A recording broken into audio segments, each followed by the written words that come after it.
Assalamualaikum warahmatullahi wabarakatuh. Kami dari kelompok 14 mata kuliah teori pembelajaran akan memaparkan makalah kami yang berjudul Analisis Khusus Pembelajaran di Kelas dan Pembahasan Kasus Pembelajaran di Kelas. Langsung saja, yang pertama belajar, mengajar, dan pembelajaran. Belajar menurut Gula adalah suatu proses yang berlangsung dalam diri seseorang yang mengubah tingkah lakunya, baik tingkah laku dalam berpikir, bersikap, dan berbuat. Yang kedua, mengajar adalah merangsang dan mengarahkan siswa untuk belajar senada dengan hakikat belajar yang dikemukakan oleh Sugianto, bahwa tidak memiliki dari sekedar menolong para siswa untuk memperoleh pengetahuan, keterampilan, sikap, ide, dan apresiasi yang mengarah kepada perubahan tingkah laku dan pertumbuhan siswa. Yang ketiga, pembelajaran menurut Trianto adalah aspek kegiatan manusia yang lebih kompleks, yang pada hakikatnya adalah usaha sadar dari seorang guru untuk membelajarkan siswanya, mengarahkan interaksi siswa dengan sumber belajar lainnya untuk mencapai tujuan yang diharapkan. Selanjutnya, hasil belajar.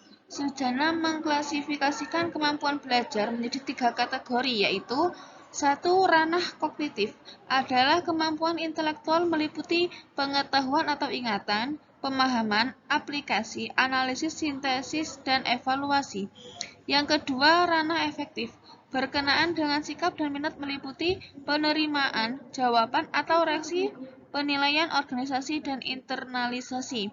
Yang ketiga, ranah psikomotorik mencakup keterampilan fisik motorik dan kemampuan bertindak yang terdiri atas gerakan refleks, keterampilan, gerakan dasar, kemampuan perseptual, keharmonisan atau ketepatan, gerakan keterampilan kompleks, dan gerakan ekspresif dan interpelatif.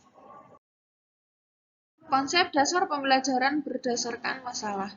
Menurut Suzana, dapat diartikan sebagai rangkaian aktivitas pembelajaran yang menekankan kepada proses penyelesaian masalah yang dihadapi secara ilmiah.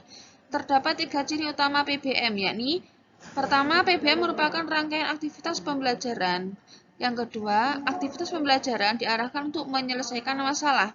Yang ketiga, pemecahan masalah dilakukan dengan menggunakan pendekatan berpikir secara ilmiah, yakni proses berpikir kritis. Hakikat masalah dalam PBM.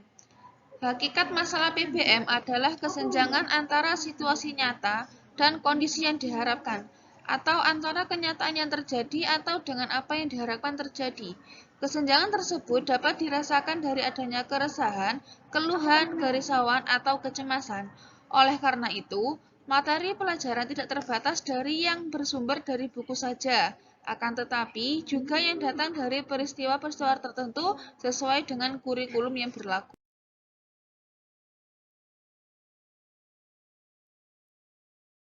Tahapan implementasi PBM.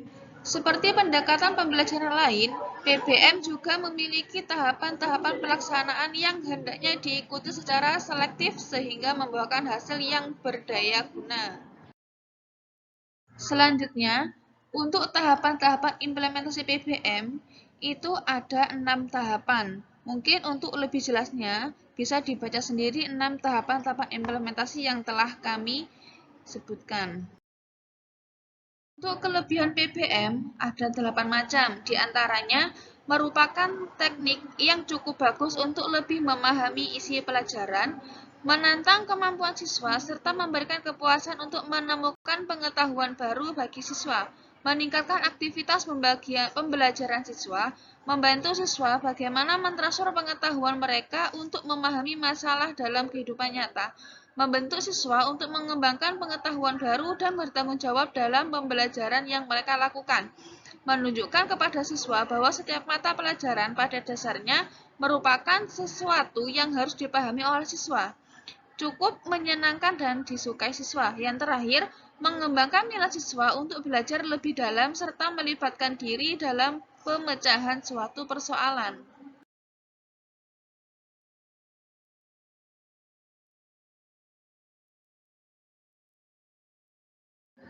Yang terakhir, untuk kelemahan BBM ada 3. Yang pertama, manakala siswa tidak memiliki minat atau tidak mempunyai kepercayaan bahwa masalah yang dipelajari dapat dipecahkan, maka mereka akan merasa enggan untuk mencoba. Yang kedua, keberhasilan strategi pembelajaran membutuhkan banyak waktu untuk persiapan. Yang ketiga, tanpa pemahaman mengapa mereka berusaha untuk memecahkan masalah yang sedang dipelajari, maka mereka tidak akan belajar apa yang mereka ingin pelajari.